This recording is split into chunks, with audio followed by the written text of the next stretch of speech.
Richard stood at the towering iron gates, his worn suit jacket pulled tight against the October wind. Inside the sprawling estate, golden windows promised warmth he couldn't afford to give his daughter. The rejection letter crumpled in his pocket felt heavier than the unpaid bills waiting at home. He'd walked 12 miles for this interview, hope dissolving with each step. But sometimes fate wears a collar and 4 legs.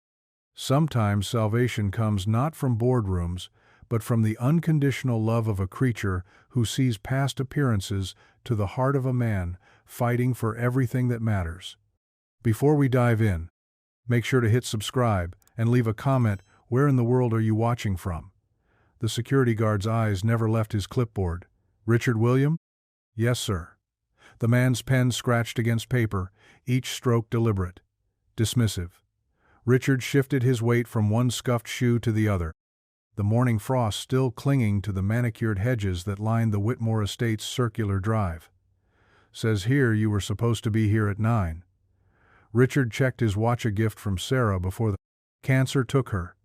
8:47 a.m. I'm early, actually. Interview was canceled. The guard's voice carried the flat authority of someone who'd delivered bad news before. Mr. Whitmore's assistant called this morning. Position's been filled. The words hit like a physical blow. Richard felt his chest tighten, air becoming suddenly thin. Behind the guard's booth, the mansion rose like something from a fairy tale, 3 stories of limestone and glass. Windows that caught the morning light and threw it back in golden sheets. There must be some mistake. I drove 4 hours. No mistake. The clipboard snapped shut. You'll need to move along. Private property. Richard didn't move, couldn't move. In his jacket pocket, his phone buzzed, probably another overdue notice. Another reminder that Emma's school fees were due, that the electricity company was done with warnings. The guard's radio crackled. Johnson, we've got the landscaping crew at the north gate. Copy that. The man turned away, already forgetting Richard existed. Richard walked slowly back toward the main road, each step heavier than the last. The rejection wasn't personal, he knew that. But it felt personal. Felt like the universe taking one more swing at a man who was already down. He'd made it maybe 50 yards when he heard the barking. Not the sharp, aggressive sound of a guard dog, but something else. Playful, excited. Richard turned to see a golden retriever bounding across the manicured lawn, tongue lolling, eyes bright, with the kind of joy that seemed impossible in a world as sharp-edged as this one. The dog reached the fence and pressed its nose through the wrought iron bars, tail wagging so hard its entire back end swayed. Hey boy, Richard found himself smiling, the first real smile in weeks. He crouched down, letting the dog sniff his fingers. What are you doing out here? The retriever's response was to start digging frantically at the base of the fence, dirt flying behind him in small geysers. Whoa, easy there. You're going to get in trouble. But the dog was determined, working at a spot where the ground had been softened by sprinkler runoff. Within minutes, he'd carved out a space just large enough to squeeze under. And squeeze he did. The moment the dog was through, he launched himself at Richard with the enthusiasm of a long-lost friend. Muddy paws on his chest, wet nose against his face, the kind of greeting that said, "You're exactly who I've been looking for my whole life." Okay, Richard laughed despite everything, scratching behind the dog's ears. I get it. You're friendly. The dog stepped back, panting, then did something unexpected. He grabbed the sleeve of Richard's jacket in his teeth gently, but insistently, and started pulling toward the house. I can't go back there, buddy. I'm not welcome. The dog's response was to sit down and bark once, sharp and commanding. Then he was up again, tugging at Richard's sleeve with renewed determination. From the house came a voice, distant but growing closer. Bailey, where are you? The dog Bailey looked toward the voice, then back at Richard. His decision was immediate. He darted toward the mansion, stopping every few yards to look back, clearly expecting Richard to follow. Bailey, come here, boy! Against every instinct that told him to walk away, to avoid making a scene, Richard found himself following the dog across the pristine lawn. Each step felt like trespassing, like crossing an invisible line between his world and theirs. The voice belonged to a girl. maybe 16, with dark hair pulled back in a ponytail and paint-stained clothes that spoke of art projects and Saturday mornings without obligations. She rounded the corner of the house just as Bailey reached her, dancing in circles around her legs. "There you are. Dad's been looking everywhere for—" She stopped when she saw Richard. "Oh." Richard held up his hands. "I'm sorry. I was just leaving. And your dog." He got out. Under the fence. The girl studied him with the kind of direct gaze that teenagers wielded like weapons. No politeness, no pretense. Just assessment. "Are you the guy who was supposed to fix the fountain?" "No, I had an interview for the groundskeeper position, but it was canceled." "Canceled?" Her eyebrows drew together. "That's weird. Dad was just complaining this morning about how the gardens look like crap." Bailey had positioned himself between them, panting happily, mud still decorating his golden coat.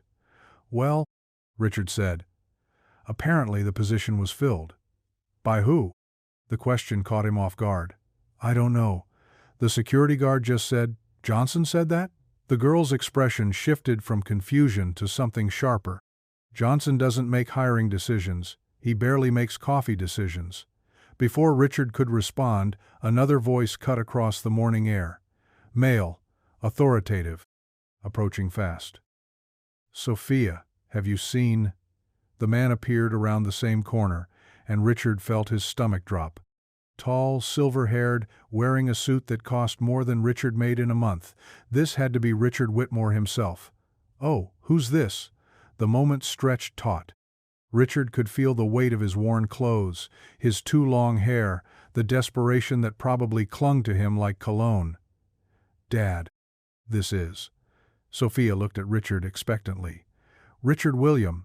I had an interview this morning, but—" "William?" Whitmore's face changed, recognition flickering. "You're the one with the landscape architecture degree." "From Portland State." "Yes, sir.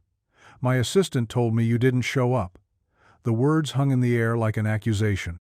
Richard felt heat rise in his neck. "I was here at 8:47. Your security guard said the position was filled." Whitmore's jaw tightened almost imperceptibly. His eyes flicked toward the front gate, then back to Richard. When he spoke, there was something new in his voice. Not warmth, exactly, but a crack in the wall. "My assistant has been making decisions without consulting me lately." Sophia was watching this exchange with the intensity of someone witnessing a car accident. Bailey, oblivious to the tension, had found a stick and was trying to get someone to throw it for him. "I should go," Richard said. "I don't want to cause any trouble. What kind of experience do you have with rose gardens?" The question stopped Richard mid-turn. "Excuse me?" "Rose gardens. My wife planted them before she died." "They're—" Whitmore's voice caught, just barely. "They're not doing well." Richard looked toward the side of the house, where he could see the edges of what had once been formal gardens. Even from a distance, the neglect was obvious. Overgrown beds, climbing roses that had lost their structure, plants competing for space and light. "I've worked with heritage roses," Richard said carefully. "Old garden varieties, hybrid teas. They require different approaches, different timing for pruning and feeding." "The interview," Whitmore said abruptly. "We'll do it now." "Dad," Sophia said, "you have that conference call." "It can wait." Whitmore was already walking toward the gardens, expecting Richard to follow. "Tell me what you see." Richard fell into step beside him, Bailey trotting happily at their feet. As they rounded the corner of the house, the full scope of the garden revealed itself. What had once been magnificent was now a study in gentle decay. Rose bushes stretched toward windows, their blooms sparse and small, flower beds choked with weeds. A fountain in the center, dry and filled with fallen leaves. But underneath the neglect, Richard could see the bones of something beautiful. The layout was classical geometric beds radiating from the central fountain, pathways that led the eye in careful curves. Someone with vision had planned this space. Someone who understood that gardens weren't just about plants, but about the spaces between them. "Your wife had excellent taste," Richard said quietly. Whitmore stopped walking. For a moment, The only sound was Bailey snuffling through the undergrowth, chasing some scent only he could detect. She did. Whitmore's voice was soft. She spent 3 years planning this garden, researched every variety, drew up the plans herself. We were going to work on it together when I retired. The pain in his voice was so raw that Richard had to look away. He understood Losh had, felt it tear through his life like a wildfire, leaving everything changed. But grief was different for everyone. Some people, like him, threw themselves into survival. Others, like Whitmore, seemed to freeze in place. The Mr. Lincoln roses along the back fence, their heritage varieties, probably 40 years old. That's why they're still producing blooms this late in the season. But they need structural pruning, and the soil's too acidic. You can see it in the leaf color. Whitmore followed his gaze. Can they be saved? All of it can be saved. It would take time, maybe 2 seasons to get everything back to what it was. But the foundation is solid. They walked deeper into the garden, Bailey leading the way like a tour guide. Richard found himself talking more than he'd intended, pointing out problems and solutions, describing how the garden could be not just restored, but improved. A few strategic plant additions, better drainage in the low spots, a new irrigation system that would conserve water while keeping everything healthy. He was in the middle of explaining winter protection for the more delicate varieties when he realized Whitmore was watching him instead of listening. "You really know this stuff," Whitmore said. "I should. I spent 4 years studying it, and another 6 working for one of the best landscape firms in Portland. What happened? Why did you leave?" The question Richard had been dreading. He could lie, make up something about wanting a change of scenery. But standing in this garden, surrounded by the evidence of someone else's love and loss, the truth felt like the only option. "My wife got sick, cancer. I took time off to take care of her, and after she died." Richard shrugged. "The company was understanding, but they had to fill my position.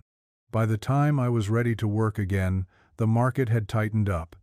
Experience doesn't mean much when you've got a 2-year gap in your resume." Whitmore was quiet for a long moment. "How long ago?" 18 months. "Children?" "A daughter, Emma. She's 8.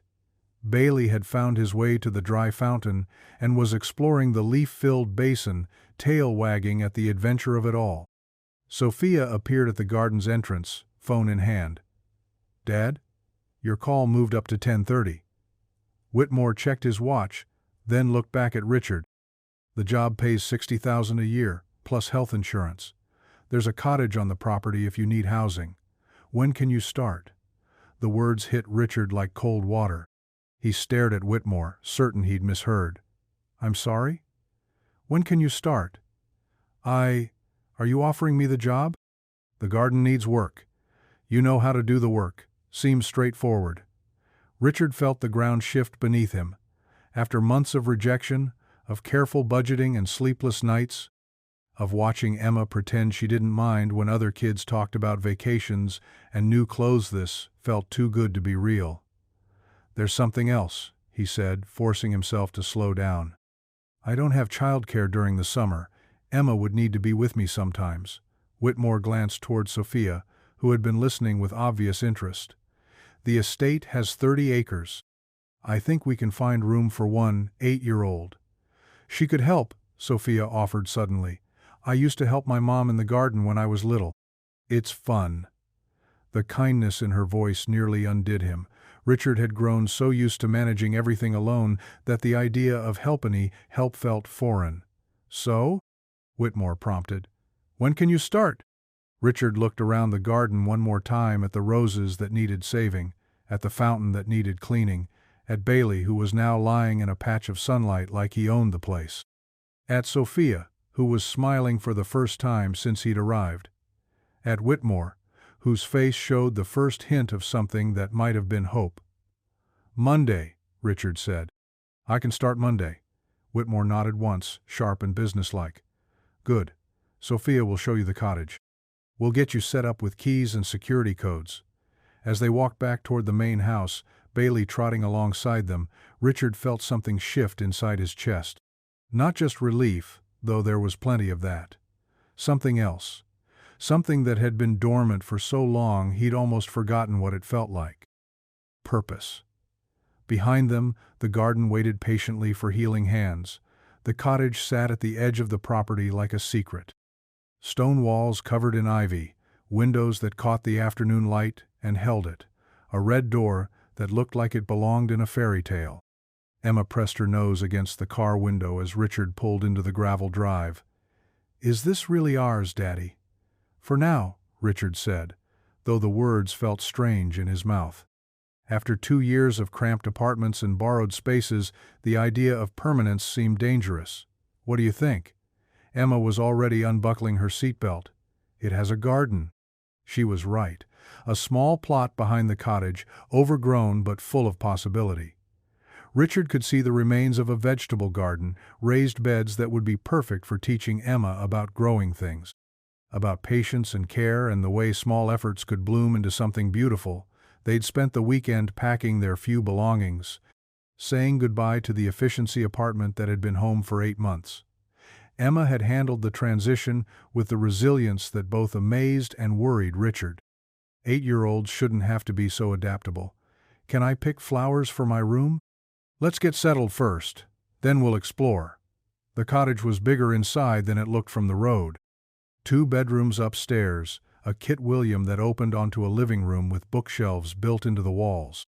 Someone had left basic furniture, a couch that had seen better days but was comfortable, a dining table with mismatched chairs, beds with clean sheets. Emma claimed the smaller bedroom without hesitation, the one with windows on 2 walls and a view of both the main house and the gardens beyond. Richard found himself in the master bedroom, larger than any space he'd had since before Sarah got sick. "Daddy, look," Emma's voice carried from downstairs. Richard found her in the Kit William, standing in front of the refrigerator. Someone had stocked it with basics: milk, eggs, bread, fruit. On the counter, a basket of vegetables from what was clearly a serious garden, and a note in teenage handwriting: "Welcome. Dad thought you might need groceries. The tomatoes are from our greenhouse." Sophie. Richard stared at the note, something tight in his chest loosening. Kindness from strangers felt like a foreign language he was slowly remembering how to speak. "Can we make dinner here tonight?" "We can make dinner here every night," Richard said, and watched Emma's face light up. They spent the evening unpacking and exploring. Emma set up her art supplies on the dining table, spreading colored pencils and paper across the wooden surface like she was claiming territory. Richard arranged his few books on the built-in shelves, mostly gardening texts and plant identification guides that had survived multiple moves. By bedtime, the cottage felt less like a rental and more like a possibility. The next morning, Richard woke before dawned habits from years of landscaping work. Through his bedroom window, he could see the main house still dark except for one window on the second floor. Someone else was up early. He made coffee and stepped onto the cottage's small porch, breathing in air that smelled of roses and possibility. October in Oregon meant morning fog and the kind of light that made everything look soft-edged and forgiving. Emma appeared in the doorway, still in pajamas, hair sticking up at impossible angles. "Is it time for work?" "Not for a couple hours. Go back to bed." But she settled onto the porch steps beside him instead, small and warm against his arm. They sat in comfortable silence, watching the fog lift off the gardens. "Daddy? Are we going to stay here?" The question he'd been avoiding. Richard set down his coffee, choosing his words carefully. "I hope so. But you know how it works, Em. Sometimes things change." "But this feels different." She was right. It did feel different. But different didn't mean permanent, and Richard had learned the hard way not to build too much hope on uncertain foundations. "We'll take it one day at a time, okay?" Emma nodded, then brightened. "Can I help with the garden?" "We'll see." At 8:30, Richard walked up to the main house, work clothes on, tools in hand. The morning was crisp, full of the kind of energy that made him remember why he'd loved this work in the first place. He found Whitmore in the Kit William, dressed for business but lingering over coffee and what looked like financial reports. "Morning," Whitmore said without looking up. Sleep well? Very well. Thank you for the groceries. Emma was thrilled. Sophia's idea. She remembers what it was like to move to a new place.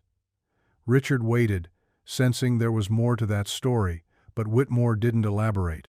Instead, he pulled out a set of keys and a small device that looked like a garage door opener.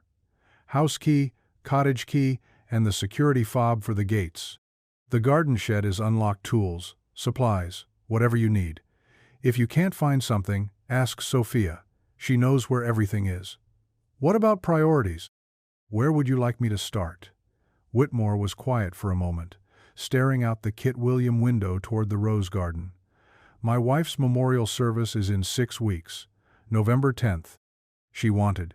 He stopped, started again. We're having it here, in the garden. I'd like it to look the way she remembered it. 6 weeks. Richard did quick calculations in his head what could realistically be accomplished, what would have to wait until spring. It would mean long days and careful planning, but it was possible. I'll make it happen. Good, Whitmore stood, gathering his papers. I'll be in Seattle until Thursday. Sophia's in charge while I'm gone. After Whitmore left, Richard spent an hour walking the entire property, making notes, taking pictures. The scope of work was larger than he'd initially thought. The rose garden was just the beginning. There were perennial beds that needed dividing, trees that required pruning, a greenhouse that had been neglected for months. But underneath the work, he could see the vision. This had been someone's dream, carefully planned and lovingly executed. His job wasn't to impose his own ideas, but to uncover what was already there. He was examining the fountain's pump system when Bailey appeared, tail wagging, carrying a tennis ball that had seen better days. "Hey boy, wanna help?" Bailey's response was to drop the ball at Richard's feet and bark once, sharp and commanding. Richard threw the ball toward the far end of the garden, watching the dog bound after it with pure joy. "He likes you." Richard turned to find Sophia approaching, school backpack slung over one shoulder. She should have been at school already, but something in her expression suggested this wasn't a conversation about tardiness. "He's a good dog." He was Mom's dog, actually. Dad doesn't really. He doesn't know what to do with him anymore. The admission hung between them, heavier than it should have been. Richard could picture it, a dog who'd lost his person, and a man who couldn't look at that dog without seeing everything he'd lost. "Dogs grieve too," Richard said quietly. Sophia looked at him sharply. "You think he misses her?" "I think he's confused about why his world changed. Dogs don't understand death the way people do. They just know someone important isn't coming home." Sophia was quiet for a moment, watching Bailey return with the ball. "Dad thinks I should go away to college, East Coast. Better opportunities, he says." "What do you think?" "I think he wants me gone so he doesn't have to deal with me missing Mom, too." The words were delivered with the brutal honesty of teenagers, but Richard could hear the pain underneath. This family was coming apart in the way families do when grief pulls everyone in different directions. "Maybe he's trying to protect you," Richard offered. "From what?" "From watching him fall apart." Sophia stared at him for a long moment. "Did you fall apart? When your wife died?" The question was too direct, too honest for polite conversation. But standing in this garden, with this girl who was clearly drowning in her own grief, Richard found himself answering with equal honesty. "Completely. For about 6 months, I could barely function. Emma had to remind me to eat, to shower, to pay bills. It scared her, and it scared me. But you got better. I got functional." "That's not the same thing as better." Sophia absorbed this, then looked toward the house where her father had disappeared. "He's not even functional anymore. Just hollow." Bailey had returned with the ball, but instead of dropping it at Richard's feet, he'd gone to Sophia. She crouched down, letting the dog push his head against her chest, and Richard saw her face crumple for just a moment before she got control again. "The memorial service," she said, voice carefully steady. "It was supposed to happen last year, right after she died. But Dad couldn't, he kept postponing it. Said the garden wasn't ready, said he needed more time to plan, said a bunch of things that were really just excuses. Grief doesn't follow a schedule. But it's been 2 years. Her friends keep asking, our family keeps asking. And meanwhile, Dad's gotten worse, not better. Richard watched her struggle with words too big for anyone, let alone a 16-year-old who should be worried about homework and friends instead of a father who was drowning in his own sorrow. "What do you need from me?" he asked. The directness of the question seemed to surprise her. "What do you mean?" "I mean, I'm here to fix the garden, but gardens aren't just about plants, they're about the people who use them. So what do you need?" Sophia looked around the neglected space, then back at Richard. "I need it to be beautiful again. I need Dad to remember why Mom loved it so much. And I need—" She stopped, shook her head. "What?"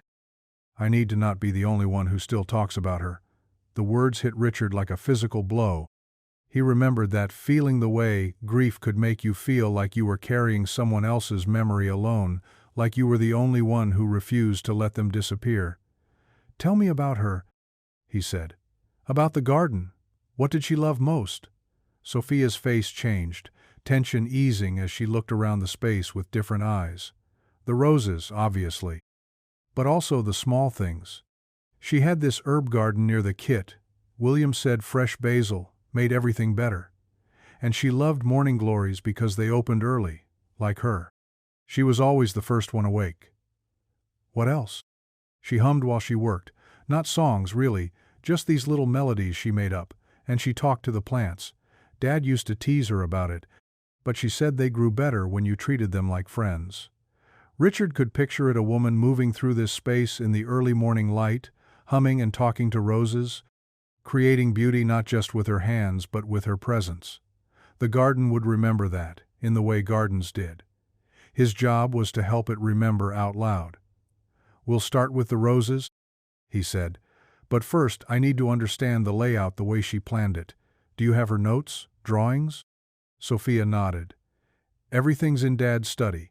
He won't go in there anymore, but I know where the garden journals are." "Can you show me?" They walked toward the house together, Bailey trotting ahead of them like a guide. Sophia led him through the kit William and down a hallway lined with family photos.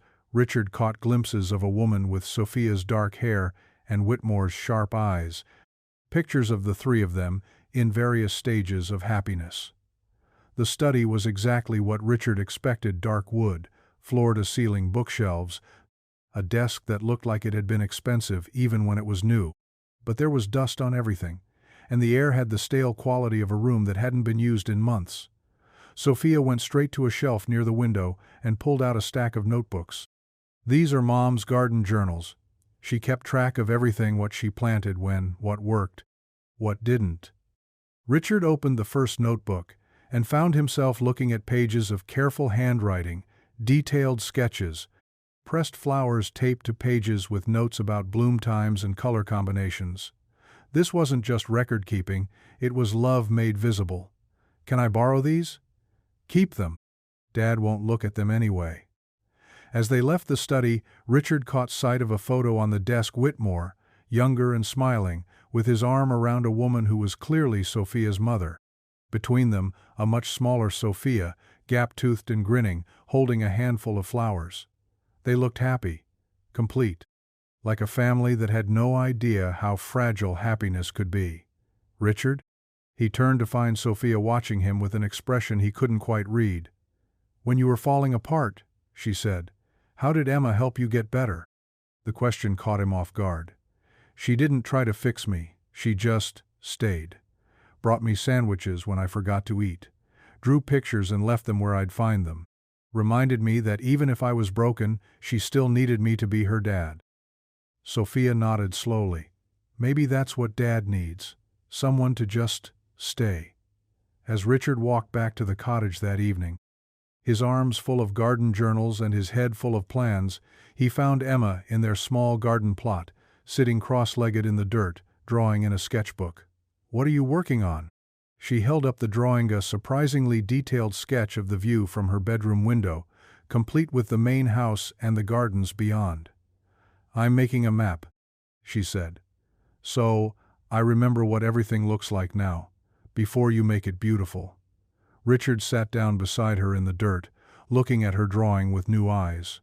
"Why?" Because sometimes the before is important too. Like, you can't really understand the after if you don't remember where you started. 8 years old, and already she understood something that had taken him decades to learn. Change wasn't about erasing the past, it was about honoring it while moving forward. "Can I see?" Emma handed him the sketchbook, and Richard found himself looking at their new world through his daughter's eyes. She'd captured not just the physical layout but the feeling of the place, the way morning light hit the cottage windows, the careful geometry of the rose garden, the sense of space and possibility that made the estate feel less like a workplace and more like a sanctuary. "It's beautiful, Em. Will you help me label everything? I want to know the names of all the plants." "I'd love to." They spent the next hour going through the garden journals together, Emma asking questions and Richard sharing what he knew.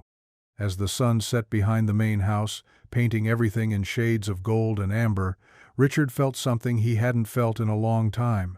Not just hope, not just purpose, peace. 3 weeks into October, the garden began to remember itself. Richard worked in the early morning light, pruning shears, moving with practiced precision through rose canes that hadn't been properly tended in 2 years. Each cut was a conversation, removing the dead wood, shaping the growth, encouraging the plant to remember what it was meant to be. Emma sat nearby, cross-legged on a garden bench, working in her sketchbook. She'd taken to joining him before school, claiming she liked the quiet. Richard suspected she also liked having something to draw that changed every day. "Daddy, why do you talk to them?" Richard paused, shears halfway through a particularly stubborn cane. "Talk to what?" "The roses. I heard you yesterday, telling that one by the fountain that it was going to be okay." Had he been talking to the plants? Richard realized he had been, without even thinking about it. The way Catherine Whitmore used to, according to Sophia's stories.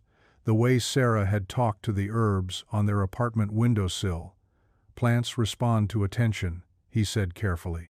Maybe not the words, but the care behind them. Emma considered this. "Mom used to sing to her tomatoes. I remember. Do you miss her voice?"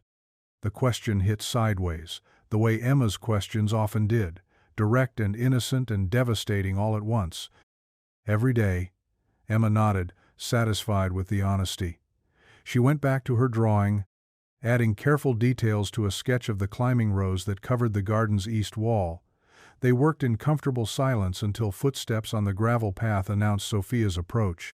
She'd taken to stopping by before school, ostensibly to check on Bailey, but Richard suspected she was drawn to the same quiet purposefulness that attracted Emma. "Morning?" Sophia called, Bailey trotting at her side. "How's the patient?" She was referring to the Mr. Lincoln rose that had been struggling with black spot. Richard had treated it with a combination of proper pruning, improved air circulation, and organic fungicide, but recovery was slow. "Better. Look at the new growth." Sophia crouched beside the plant, examining the bright green shoots emerging from the base. "It's really working. Gardens want to be healthy. Sometimes they just need help remembering how." As the days shortened and the memorial service drew closer, the garden's transformation became more visible. The fountain, cleaned and repaired, sang with fresh water. The rose beds, properly mulched and fed, showed new growth even as the season wound down. The herb garden near the Kit William had been completely replanted, filling the air with the scent of rosemary and thyme. But the changes weren't just in the plants. Sophia had started arriving earlier each morning, coffee mug in hand, asking Richard about plant diseases and soil composition with the intensity of someone learning a new language. Emma had claimed a small corner of the herb garden for her own experiments, planting seeds she'd saved from supermarket vegetables with the optimism of someone who'd never known plants to fail. Even Bailey seemed different, more settled, less frantic in his desire for attention. He'd taken to following Richard around the garden, carrying tools in his mouth or simply lying in the sun while Richard worked. The only person who seemed unchanged was Whitmore himself. He returned from Seattle on Thursday evening, and Richard caught glimpses of him through the house windows, a figure, moving through rooms like a ghost, present but not really there. He didn't come out to check on the progress. didn't ask questions about the plants or the timeline. It was Sophia who provided updates, stopping by Richard's work area with reports delivered in the careful neutrality of someone used to managing other people's emotions.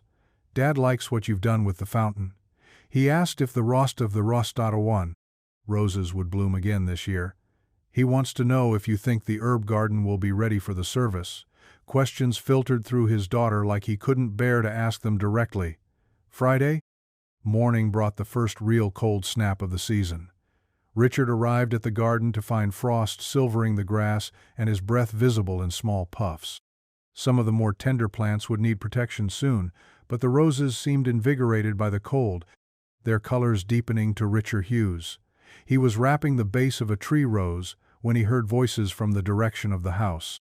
Not the usual morning sounds of Sophia getting ready for school, but something sharper, an argument. Richard tried to ignore it. Family business wasn't his concern. But the voices carried in the still air, and Emma was with him, her face growing tense as the words became clearer. "Tired of tiptoeing around your grief, Dad. It's been 2 years. You don't understand. I understand plenty. I understand that you've decided missing Mom means shutting out everyone else who loved her too." A door slammed, then silence.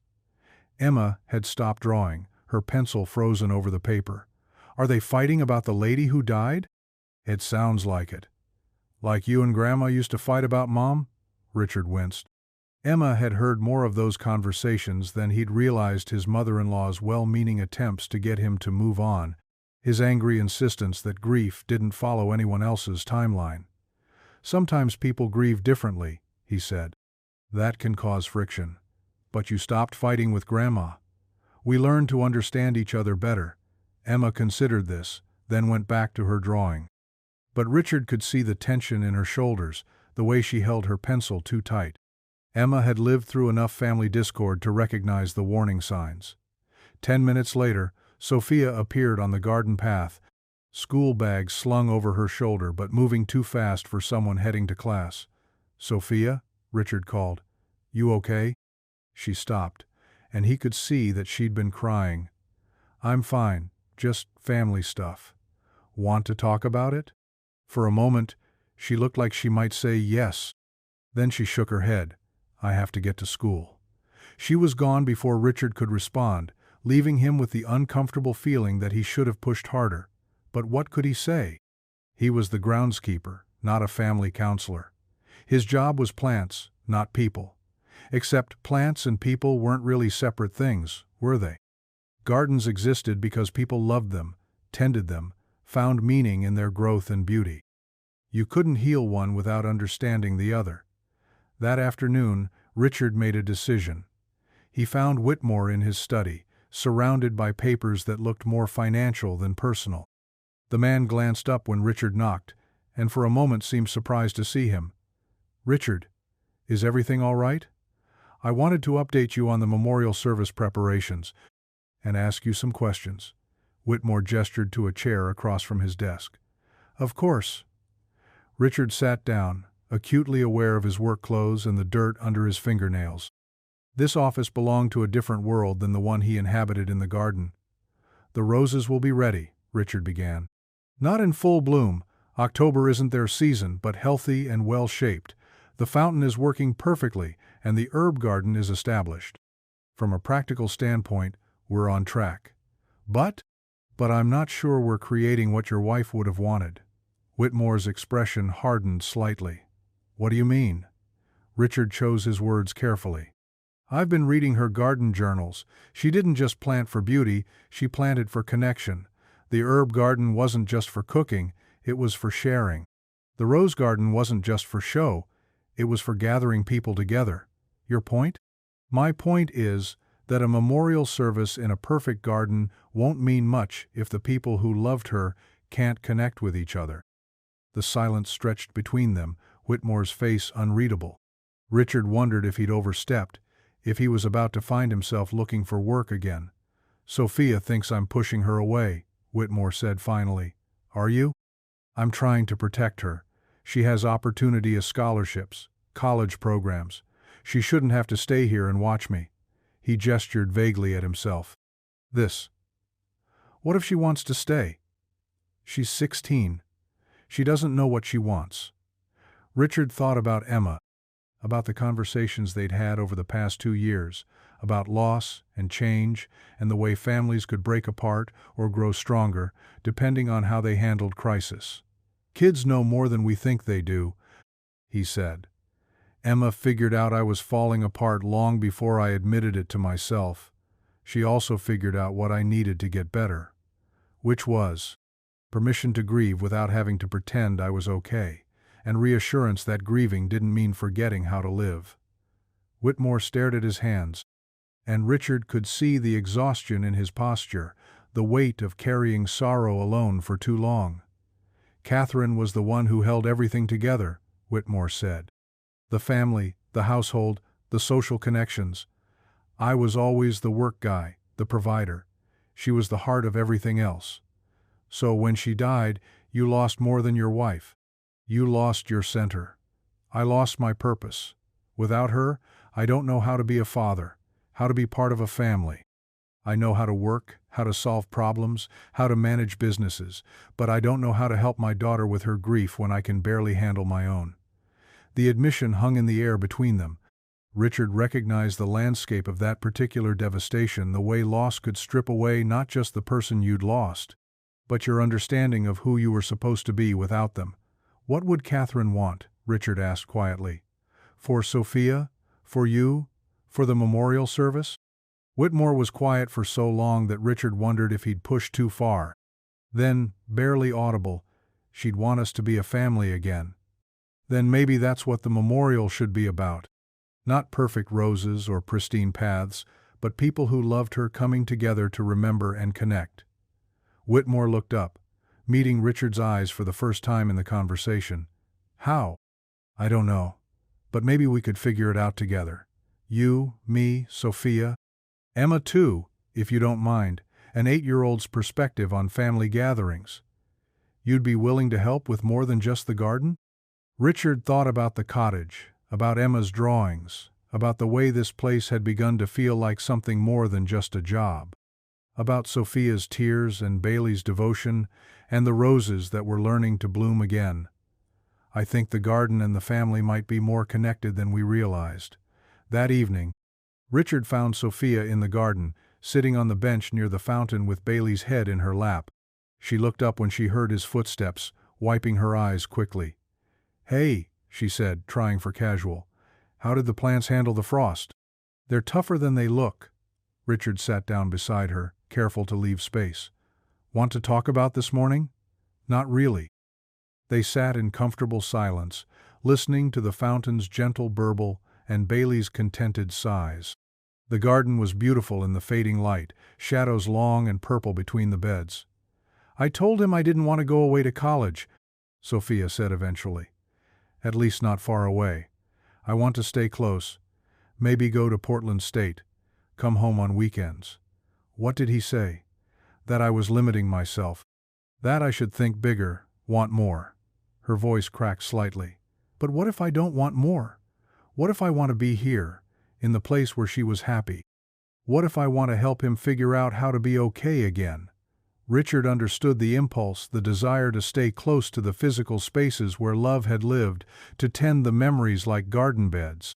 But he also understood Whitmore's fear, the parental instinct to push your children toward broader horizons. "Have you told him that?" "How can I? Every time I try to talk about Mom, he shuts down. Every time I mention staying close, he starts talking about opportunities and potential. It's like he's forgotten that we're grieving the same person. Maybe he's forgotten how to grieve with other people." Sophia looked at him sharply. "What do you mean?" "Some people grieve by pulling inward, trying to protect themselves and everyone else from the pain. But grief shared is different from grief carried alone. Lighter, sometimes. More connected to love instead of just loss. Is that what you and Emma do? Grieve together?" Richard thought about the conversations they'd had, the way Emma would sometimes crawl into his bed after nightmares about Sarah, the way they'd learned to talk about missing her without it destroying them both. "We try to. It's not always easy, but it's better than the alternative." Sophia was quiet for a moment, stroking Bailey's ears. "I miss talking about Mom with someone who knew her. Dad acts like saying her name will break him, but not saying it is breaking me. What do you miss most?" The question seemed to surprise her, but she answered without hesitation. Her voice. She had this laugh that was completely infectious. You couldn't hear it without smiling. And she sang all the time. In the car while she cooked, working in the garden. Usually off-key, but she didn't care. "Tell me more." So Sophia did. She talked about her mother's terrible sense of direction, her ability to find beauty in ordinary moments, her habit of leaving encouraging notes in unexpected places. She talked about weekend morning pancakes and spontaneous dance parties in the Kit William and the way Catherine could make anyone feel like the most important person in the room. As she talked, Richard could see the tension leaving her shoulders, the way speaking her mother's name aloud seemed to breathe life back into the memories instead of just preserving them. "Your dad loved her very much," Richard said when she finished. "I know, maybe too much. Like he doesn't know how to love her and let her go at the same time. That's not uncommon. Is that what you did? Let Mom go?" The question was gentle but direct, and Richard found himself considering it seriously. Had he let Sarah go? Or had he simply learned to carry her differently? "I think I learned that loving someone doesn't end when they die," he said finally, "but the way you love them has to change. Instead of loving them as part of your daily life, you love them as part of your history, part of who you are, but not who you're becoming." Sophia absorbed this, nodding slowly. "I want Dad to understand that remembering Mom doesn't mean staying stuck in the past. Maybe we can help him see that." "How?" Richard looked around the garden, at the roses that were learning to bloom again, at the fountain that sang with fresh water, at the herbs that would soon fill the air with familiar scents. "I have an idea, but I'm going to need your help." The plan began with Emma's sketchbook. Richard found her that evening, sprawled on the cottage floor surrounded by drawings from the past 3 weeks. Page after page of garden scenes, the fountain before and after repair, roses in various stages of pruning, Bailey investigating a particularly interesting patch of dirt. "Em, can I see your first drawing? The one you made when we got here?" She flipped back to the beginning of the book, to the careful sketch she'd made from her bedroom window. Richard studied it, remembering her words about the importance of remembering the before. "What if we made a book?" he said. "About the garden, about how it's changing." Emma looked up from her colored pencils. "Like a story?" "Exactly like a story, but not just pictures, words too. About the plants, about why they're important, about the person who first planted them, about the lady who died, about Catherine, about what she loved and why she loved it." Emma considered this, then nodded with the serious expression she wore when making important decisions. "For the memorial service?" "For Sophia and her dad. So they remember that the garden isn't just about plants. It's about continuing something beautiful that Catherine started." The next morning, Richard approached Sophia with the idea. They were standing in the herb garden, harvesting basil and rosemary for the cottage Kit William, the early November air sharp with the promise of winter. "A memory book?" Sophia said, pausing with a handful of herbs halfway to her basket. "Emma's drawings, my notes about the restoration process, and your stories about your mother and the garden. Something that captures not just what the space looks like now, but what it meant to her." Sophia was quiet for a moment, breathing in the scent of fresh herbs. "Dad won't look at photo albums anymore, says they make him too sad. This would be different, not just about missing her but about continuing her work. About the garden as a living memorial. You think it would help?" Richard thought about the conversations he'd had with Whitmore, the man's obvious love for his wife warring with his inability to find a way forward. "I think he needs to remember that grief and growth aren't opposites." They spent the next week working on the book, together. Emma provided drawings, detailed sketches of plants, paired with careful observations about their progress. Richard contributed technical notes, but also stories about the morning he'd found Bailey digging up a carefully planted bulb, about the day the fountain first sang with clean water, about the way the roses seemed to respond to attention and care. Sophia's contributions were the most important. She wrote about her mother's vision for each section of the garden, about the plants Catherine had chosen and why. But more than that, she wrote about memories learning to deadhead roses at age 7, helping plant the herb garden, the morning they'd discovered a bird's nest hidden in the climbing rose. She always said gardens were about hope, Sophia wrote in her neat handwriting. You plant things not knowing if they'll grow, but believing they will. Every seed is an act of faith in the future. As the memorial service approached, the garden reached a kind of quiet readiness. Not the perfection of a magazine spread, but something warmer, a space that looked loved and tended, where every plant had a story and every story connected to Catherine's vision. 3 days before the service, Richard was deadheading the last of the season's roses when he heard footsteps on the gravel path. He looked up to find Whitmore approaching, moving more slowly than usual. Richard said, straightening up. How are you holding up? Whitmore didn't answer immediately. Instead, he looked around the garden with an expression Richard couldn't quite read. Surprise, maybe. Or recognition. It looks. Whitmore started, then stopped. It looks like it did when she was alive. That was the goal. No, I mean it feels like it did. When she was working out here, when Sophia was little, like it's alive again. Richard understood. The garden had reclaimed its sense of purpose, its connection to the people who used it. It was no longer a memorial to something lost, but a celebration of something continuing. Sophia's been helping, Richard said. She remembers more about your wife's plans than I expected. Sophia's always been good at remembering. Whitmore's voice was soft. Too good, maybe. Is that a bad thing? Whitmore was quiet for a long moment, watching Bailey explore a patch of newly turned soil. I've been thinking about what you said, about Catherine wanting us to be a family again. And? I don't know how to do that without her. She was the one who knew how to handle the big emotions, how to bring people together. I'm better with spreadsheets than feelings.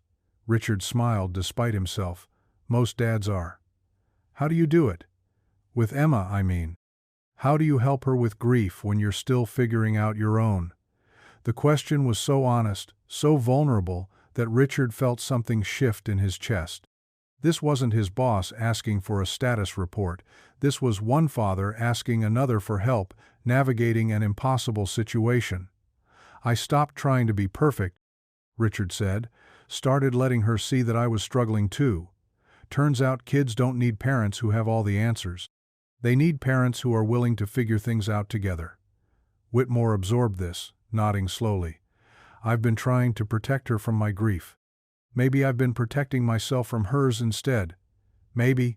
They stood in comfortable silence for a moment, listening to the fountain and the distant sound of Sophia's voice calling for Bailey. The dog bounded toward the house, tail wagging, clearly expecting something wonderful. There's something else, Richard said, pulling the memory book from his jacket pocket. Sophia and Emma have been working on this. For you. For the memorial service. Whitmore took the book carefully, as if it might break. The cover was simple, Emma's drawing of the garden with Catherine's Garden, a living memorial, written in Sophia's careful script. Richard watched as Whitmore opened to the first page, saw his face change as he took in Emma's detailed sketch of the rose garden paired with Sophia's description of her mother's vision for the space. She wrote about Catherine, Whitmore said, voice barely above a whisper. She misses talking about her. Misses sharing memories with someone who knew her. Whitmore turned pages slowly, taking in the combination of technical restoration notes, artistic documentation, and personal stories. Richard could see him processing not just the content, but the collaboration it represented, his daughter working with near strangers to create something beautiful in her mother's memory. This is... Whitmore stopped, struggling with words. This is exactly what Catherine would have wanted. Not just the garden, but this. People working together, sharing stories, creating something meaningful. Sophia's been carrying a lot of memories alone, Richard said gently. She needs someone to share them with. Whitmore closed the book, holding it against his chest like something precious. I've been so afraid of falling apart in front of her that I forgot she might need to fall apart too. Grief shared is different from grief carried alone. You said that? Before. Because it's true. Emma and I learned that the hard way. That evening, Richard was making dinner when he heard voices from the direction of the main house. Not arguing this time, but something else. Conversation, laughter even. Through the cottage window, he could see Whitmore and Sophia in the garden, the memory book open between them. Sophia was pointing to something on one of the pages, and Whitmore was nodding, asking questions. Bailey sat at their feet, tail wagging at the simple joy of having his people together in his favorite place. Emma appeared at Richard's elbow, stretching up to see out the window. "They look happy," she observed. "They look like a family." The memorial service was held on a Sunday morning in mid-November. The weather cooperated crisp and clear, with the kind of light that made everything look sharp-edged and precious. Richard had spent the early morning hours making final adjustments, ensuring every plant looked its best, every path was clear. But as guests began arriving, he realized his work wasn't really about the plants at all. Watching Whitmore greet visitors with genuine warmth instead of polite distance. Seeing Sophia move through the crowd, sharing stories about her mother's garden, her voice steady and sure. Observing the way people gravitated toward the spaces Catherine had loved most, the herb garden, with its mixture of practical and beautiful plants, the rose arbor where she'd taken countless photos, the bench by the fountain where she'd sat with morning coffee. Emma had positioned herself near the fountain with her sketchbook, drawing the gathering with the intense focus she brought to important subjects. Occasionally, someone would stop to admire her work, and she'd explain about the memory book, about how gardens were stories told in living things. The service itself was simple. Whitmore spoke about Catherine's love for growing things, for bringing people together, for finding beauty in everyday moments. Sophia read from her mother's garden journals, sharing Catherine's thoughts about hope and growth and the way tending plants was really about tending relationships. But the most powerful moment came when Whitmore held up the memory book. "My daughter and our friends created this," he said, his voice carrying clearly across the garden.